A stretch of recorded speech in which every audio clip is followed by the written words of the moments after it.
Always an honor to have with us John O'Connor. I wanted to squeeze him in today because there's so much stuff. John is a former federal prosecutor, experienced trial lawyer, author of a couple of books called the Postgate and how Washington Post betrayed Deep Throat, covered up Watergate, which began what we call today's partisan advocacy journalism. He's also served as the assistant U.S. attorney in Northern California, representing the United States in both criminal and civil cases. He does have a website, postgatebook.com, and you'll also find the follow-up called The Mysteries of Watergate. Very interesting. And what's so fascinating about these books, history has a way of repeating itself. That's what's happening. Good to see you, John. Thanks for your time. I want to get right to it. What did you think, if you've had a chance to review the release of Prosecutor Jack Smith's report? What did you think of that? Well, I have just started on it, and I don't have anything. I haven't any substantive comments on it, but except that what's happening here, Perry, is that prosecutors are not supposed to give evidence out to the world of subjects they have not indicted, or as to which they have dropped a case. You can't say, well, I indicted Perry, but and I'm going to drop the case. But let me tell you why I indicted him, because he's a really terrible guy, and here's all the evidence we have. That evidence was gained under subpoena. It was gained under confidential grand jury processes. People were forced to give up information that they otherwise wouldn't give up. And now you're spreading it out to the world in a partisan and half-baked fashion. He's not going to be telling the whole truth. We know that. That's what's so terrible about this. It really is something that nobody really thought about when they wrote the special counsel statute, because all over the country, it's been a tradition among prosecutors. You don't have press conferences and tell people all the bad things about someone that you're not indicting. Only James Comey would do that in the Hillary Clinton case, but he did that only to make himself look good and to justify what was clearly a blatant political move. But my point is you normally don't do that. So it's very unfair, and this was a very bad prosecution. I have not read it. I've only read about it, so I don't know if my interpretation is correct. I find it very interesting that Jonathan Hurley on Fox commented and said it seemed to be more of a defense report than a prosecution report. In other words, it defended Jack Smith for doing what he did more than it did telling about what he did. Well, that's a good point. He's got to watch himself because, he knows that there are going to be a lot of people looking at what he's done and whether or not he's transgressed any particular bright lines here, and everyone should be worried that Trump's going to go after somebody, because there's an element here of intentional deprivation of one's civil rights. That's the interesting thing about it, is the theory to indict Jack Smith has come up with. This whole idea that if you do anything to deprive someone of their constitutional rights, and I'm not so sure what the constitutional right that we're being deprived of in the January 6th thing. Our constitutional right to have the Senate do such and such on time and all that. And he has gone out of his way to use the processes to really come after Trump in a way that really is pretty sickening and, like I say, transgresses norms. Couple other quick things there. Is it an issue that he was improperly hired and paid? Well, he was. I think he was improperly hired and paid. I don't know that that's his problem. Okay. All right. Whoever did it, it's really Merrick Garland hiring somebody. And now somebody paid him. It's a wrongful payment. It's against the appropriations procedures, and he was appointed against the Constitution. I don't know. I would say on his behalf, I would say he in good faith thought everything was fine, so he probably shouldn't have to give any money back and so forth and so on. But I don't know what the remedy is here, really. It is, you are right, Perry. Yeah. I mean, The other one is Mershon. As you know, he finally gave out the non-binding sentence to President Trump relative to the state there, the case in the state of New York. Obviously sets it up for an appeal. And he pre-announced that. How crazy was that? Well, I think he did it probably to avoid a lawsuit, the suit that actually was brought before the Supreme Court. Remember, one of the things the Supreme Court said was, one of the reasons we're not going to intervene by a 5-4 basis is that we're taking the court at his word that he's not going to go past this sentencing and impose any restrictions on the president past the day of sentencing, such as probation. Mm-hmm.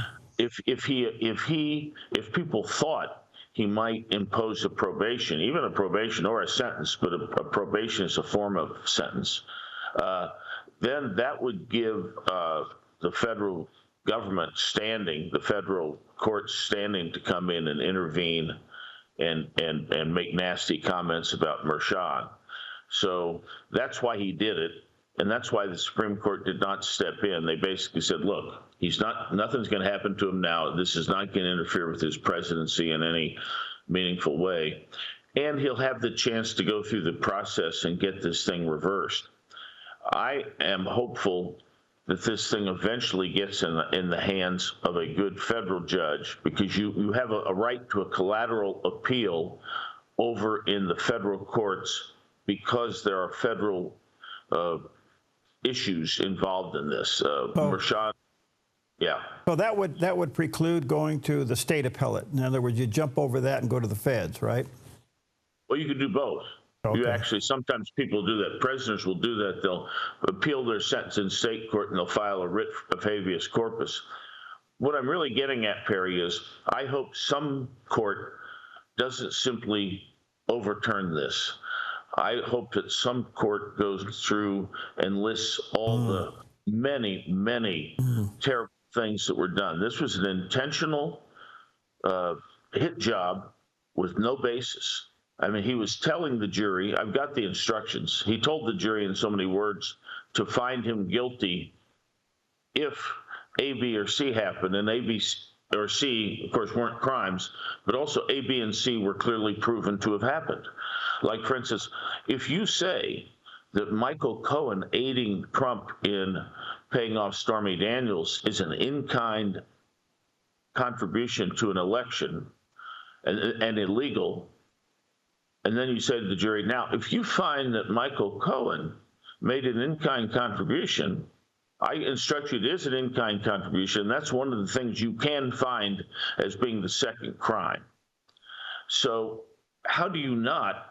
I look at those instructions and I say, well, would I not, if I were a juror, find that Michael Cohen did exactly what he did, which everybody knows he did. It's not a crime, but Mershon is instructing the jury it's a crime. So you see, I mean, it's like saying you can convict Perry if you find the sun comes up tomorrow. If you find that's going to happen, then you can convict Perry. So, and there are other problems with the instructions. They were terrible. So I'd like somebody to go through and embarrass, if nothing else, embarrass and shame Mershon and this fellow Matthew Colangelo, who came from D.C., who in turn is a messenger of Garland, who is in turn a messenger of Biden. And the whole dirty deal should be exposed, because that's what happened. Biden yells at Garland. Biden yells at Garland, and then Matthew Colangelo goes to New York. Well, John, just for the record, go ahead and get me indicted, because a little time off without my phone would be wonderful.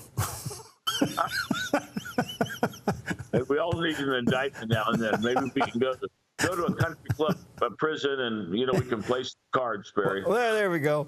But one other point about Mershon, because he pre-released his decision on the sentencing, do you think that was done purposely to sway the Supreme Court to stay out of it?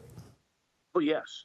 Oh, yes, and it worked, and they said it. Yeah, That's exactly why they did it, and that's exactly why the Supreme Court, at least why Roberts and Barrett did not join in. Okay. Otherwise, they would have joined in. As we speak, Pam Bundy is before the committee there, the Judicial Committee in the Senate for confirmation. I don't know if you had a comment on what happened yesterday with Pete Hegseth and then Pam Bundy. What do you think of her? Do you think she'll get confirmed? Well, she's an easy one. She'll get confirmed. She's dynamite. She checks off all the boxes and is really good. She's got experience. She's got competence. There's no way to cross-examine her. The New York Times came up with the idea that, gosh, she's awful friendly with business. She helps businesses thrive in Florida. That's really bad. But other than accusing her of trying to have businesses thrive in Florida and having a light touch on businesses, there's no criticism of her, and I don't think that's a criticism myself. Hegseth did fine yesterday. He was the one they were going after, and I think it's kind of odd that he went up first because he's the one that is the most vulnerable. I think he's going to do fine.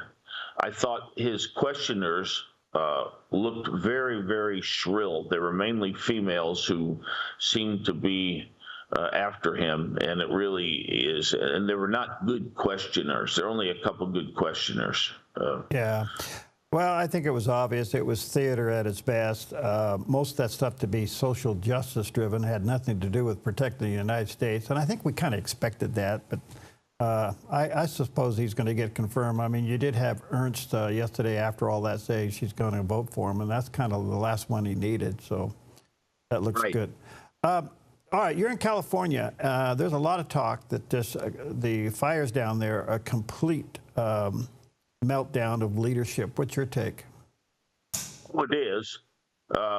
I agree with Gregory Wrightstone that it is a natural-driven fire, and the question arises, what could have been done differently, even though there are many, many failures here. Warren Buffett said, when the tide goes out, you see who has their swimming suits on, and this government did not have theirs on, for sure. I would say the main accelerating problem here that could have been ameliorated would be clearing underbrush, and thinning some of these forests. The environmentalists have made that impossible. You have to have pretty much an act of Congress to go cut a twig now. It started out with Jimmy Carter. Bush tried to correct it.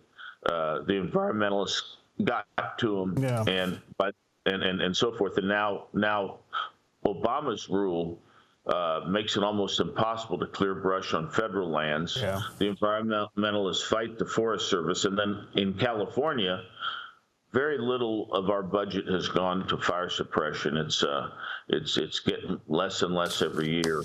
$100 million was cut out by Newsom himself. One last quick question, John. Do you think this will cost California the Olympics? Oh, that's a good question. I haven't thought of that. I don't think so. It should not. Let's put it that way. It should not. I mean, actually, everything will be cleaned out by the Olympics. You've gotten rid of a lot of brush here by an uncontrolled burn. So at least that keeps the place safe for a while, just because it's so devastating what's happened. I hope not. I hope that they don't. So that's possible. I never thought of it. Okay, John, good to see you. Thanks for letting us poke into your morning. Let me say to our viewers and listeners, go to his website, postgatebook.com. There you can check out Postgate and also the sequel to that as well, and keep track of them. Thank you, John. We always value your time and look forward to many visits, brother. Good to see you.